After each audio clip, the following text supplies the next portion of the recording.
উত্তরবঙ্গ কেন্দ্রীয় ভাওয়াইয়া পর্ষদের পক্ষ থেকে শুক্রবার রাত 7:30 নাগাদ মাথাভাঙ্গা গোলকগঞ্জে 3 দিন ব্যাপী 43তম ভাওয়াইয়া সম্মেলন ও কর্মশালা অনুষ্ঠিত হলো।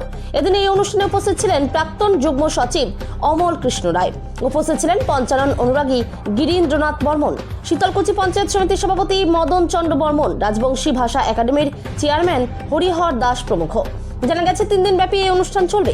বিভিন্ন জায়গা থেকে বিভিন্ন শিল্পীর এই অনুষ্ঠানে সঙ্গীত পরিবেশন করবেন এবং সেখানে ভাওয়াইয়া সঙ্গীত নিয়ে কর্মশালা অনুষ্ঠিত হবে। এই অনুষ্ঠান ঘিরে প্রচুর মানুষ ভিড় জমান। মাথাভাঙ্গা থেকে উৎপল অধিকারীর রিপোর্ট, বিগ নিউজ বাংলা। এটা উত্তরবঙ্গ কেন্দ্রীয় ভাওয়াইয়া পর্ষদের এটা হচ্ছে বার্ষিক সম্মেলন, 3 দিনের বার্ষিক সম্মেলন এবং কর্মশালা।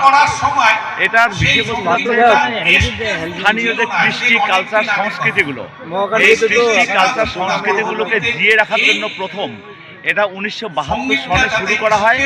মাঝপথে 2-4 বছর গ্যাপ গেছে এবং বর্তমানে এখনো সেটা আমরা সেই উত্তরবঙ্গের যে কৃষ্টি কালচার, যার মধ্য দিয়ে উত্তরবঙ্গের আর্থসামাজিক পরিস্থিতি থেকে শুরু করে সমস্ত দিকগুলো যে উঠে এসেছে, সেই বিষয়গুলোই এখানে আমরা তুলে ধরব।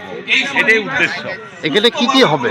এখানে মূলত ভাওয়াইয়া অনুষ্ঠান, মূলত উত্তরবঙ্গের প্রাণের গান হচ্ছে ভাওয়াইয়া।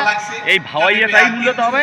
তার সঙ্গে আমাদের পৌরাণিক কিছু নৃত্য আছে, যেমন চণ্ডী নৃত্য আছে, তারপরে হচ্ছে হুদুম নাচ আছে, তারপরে হলো তোমার যেমন কুষাণ যাত্রা। এখন কুষাণ যাত্রা সমাজে কোথাও দেখতেই পাওয়া যায় না, আগে এটা চলতো। সেই কুষাণ যাত্রাটাকে আমরা বাঁচিয়ে রাখার একটা চেষ্টা করব। তার জন্য আমাদের তৃতীয় দিনে মানে 18 তারিখে কুষাণ যাত্রারও একটা 2 ঘন্টার অনুষ্ঠান আছে। আর কর্মশালাও হবে। কর্মশালাও হবে। কর্মশালাটা ইনডোর হবে। গিরীন্দ্রনাথ বর্মন আছেন। তোমার নামটা বলো। আমার নাম হচ্ছে দীপক প্রামাণিক।